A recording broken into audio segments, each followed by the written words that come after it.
প্ৰথমতে মই নিজকে সৌভাগ্যৱান অনুভৱ কৰিছোঁ কাৰণ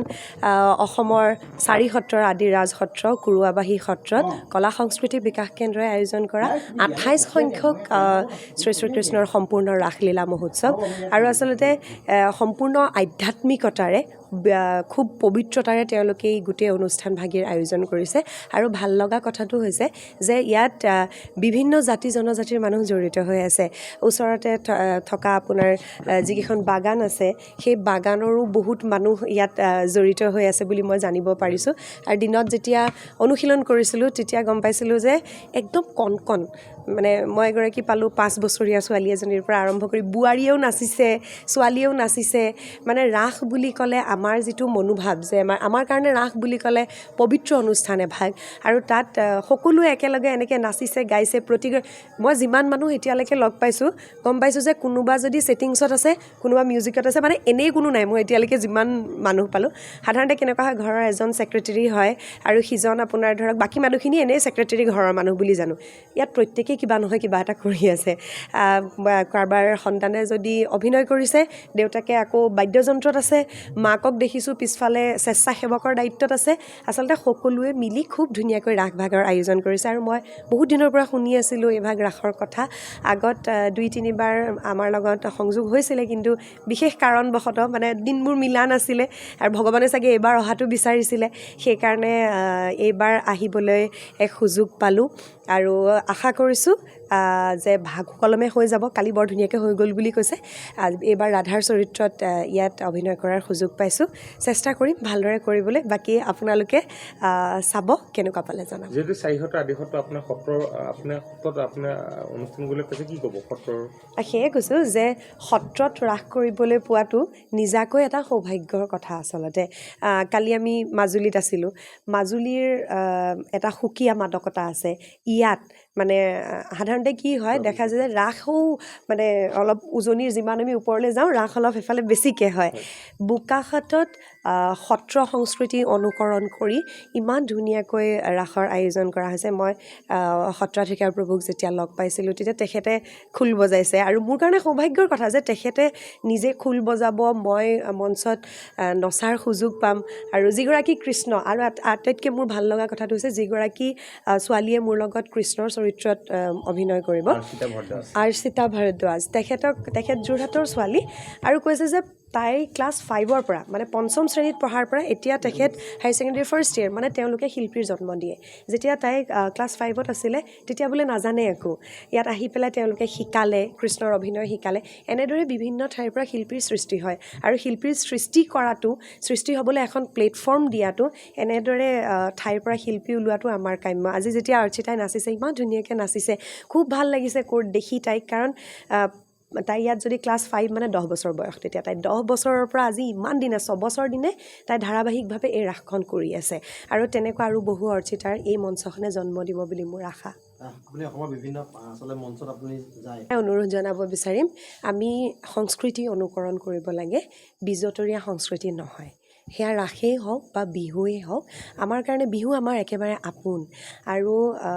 ৰাস হৈছে মই বাৰে বাৰে কৈছোঁ ৰাস হৈছে অত্যন্ত আধ্যাত্মিক আৰু পবিত্ৰ এক অনুভৱ কাৰণ আমি যেতিয়া দৈৱকীৰ চৰিত্ৰত অভিনয় কৰোঁ ভগৱান কৃষ্ণৰ মাকৰ অভিনয় কৰিবলৈ পোৱাটোওতো ধেমালি কথা নহয় আৰু ঠিক তেনেদৰে ৰাসৰ মঞ্চভাগত থিয় হোৱাও ধেমালি কথা নহয় এতিয়া আমি বিভিন্ন ঠাইত দেখিবলৈ পাইছোঁ যে কিছু পৰিমাণে অপসংস্কৃতিয়ে কিছুমান ঠাইত গ্ৰাস কৰিছে সেইখিনি আঁতৰাই শুদ্ধ ৰূপত এই যে মই ক'লোঁ অৰ্চিতা ইয়াৰ পৰা ওলালে ইয়াত যে বোৱাৰীসকলে নাচিছে প্ৰত্যেকগৰাকী বোৱাৰীয়ে ঘৰৰ কাম কৰি আহিছে আমাৰ কাৰণে আনন্দৰ সময় এইখিনি এই শৰৎকালৰ ৰাতি সকলোৱে একেলগে নাচে এইখিনি আমাৰ কাৰণে সংস্কৃতিৰ বাহক হওক এইবোৰ এনেকুৱা ধৰণৰ হ'ব নালাগে যে আমাৰ ভৱিষ্যত প্ৰজন্মই উঠি অহা প্ৰজন্মই ভুলকৈ শিকক সেইটো নহয় আমি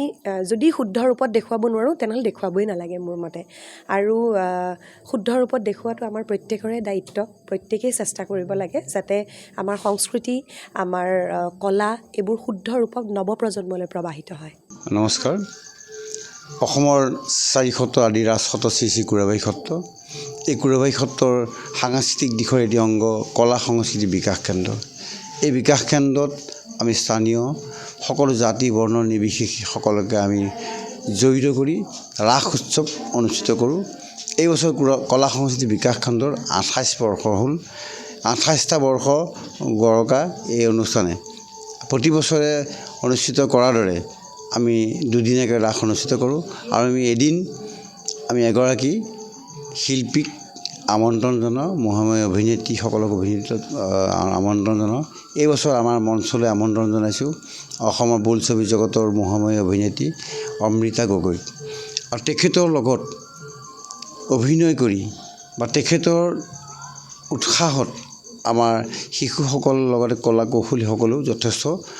অনুপ্ৰেৰণা পায় আৰু তেখেতে যি ধৰণৰ ইয়াত আহি আমাৰ ৰিহাৰ্চেল দিছে আমাৰ নজনা শিশুসকলেও কিছু ক্ষেত্ৰত আগবাঢ়িবলৈ সুবিধা হয় সেইকাৰণে আমি আমাৰ ইয়াত গতানুগতিকভাৱে এগৰাকী তেনেকুৱা ধৰণৰ শিল্পীক আমি আমন্ত্ৰণ জনাওঁ আনিলে আমাৰ সুবিধা হয় আৰু আমাৰ এই ৰাসত মাজুলী গড়মূৰ সত্ৰৰ নৃত্যশৈলীৰে মাজুলী গড়মূৰ সত্ৰৰ মুখাশিল্পৰ শৈলীৰে আৰু আমি উন্নত কাৰিকৰী কৌশলেৰে ৰাস অনুষ্ঠিত কৰোঁ ইয়াত যিসকল শিশুৱে অভিনয় কৰে যিসকলে হয়তো আজিলৈকে মঞ্চ দেখি পোৱা নাই তেনেকুৱা শিশুক আমি মঞ্চত অভিনয় কৰাই কৃষ্ণ চৰিত্ৰত কালিয়া দমনৰ কৃষ্ণ বলোৰামৰ কৃষ্ণ অসুৰৰ চৰিত্ৰত গোপী চৰিত্ৰত আমি অভিনয় কৰি তেওঁলোকক আমি মঞ্চলৈ আদৰি আনিছোঁ এইটো আমাৰ কাৰণে আমি সম্প্ৰীতিৰ চাহ জনগোষ্ঠী চাওতালী জনগোষ্ঠী সকলো জনগোষ্ঠী আমাৰ ইয়াত অংশগ্ৰহণ কৰি আমাৰ লগত জড়িত হৈ সহযোগ কৰে নমস্কাৰ মই অজয় ফুকন আৰু এইখিনিতে সমূহ এনি ভাৰত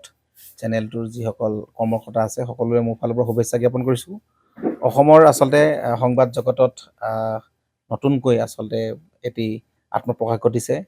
আমাৰ নিউজ চেনেল এনি ভাৰত আৰু এনি ভাৰতৰ এটা খুব ধুনীয়া এটা অনুষ্ঠান হ'বলৈ গৈ আছে সকলোৱে জানে আমাৰ সকলোৰে মৰমৰ হাৰ্টথ্ৰব জুবিন গাৰ্গৰ গানে কি আনে আচলতে জুবিনদাৰ সেই গীতৰ আধাৰত আমাৰ হিৰুদাই লিখা সেই গীতটি গানে কি আনে এই গানে কি আনে নামৰ এটি তেওঁলোকে সাংগীতিক ৰিয়েলিটি শ্ব' কৰিবলৈ গৈ আছে আৰু 15 আগষ্টৰ পৰা গোটেই আৰম্ভ হ'ব প্ৰথম অডিশ্যন অসমৰ ধেমাজি জিলাত আৰম্ভ কৰিব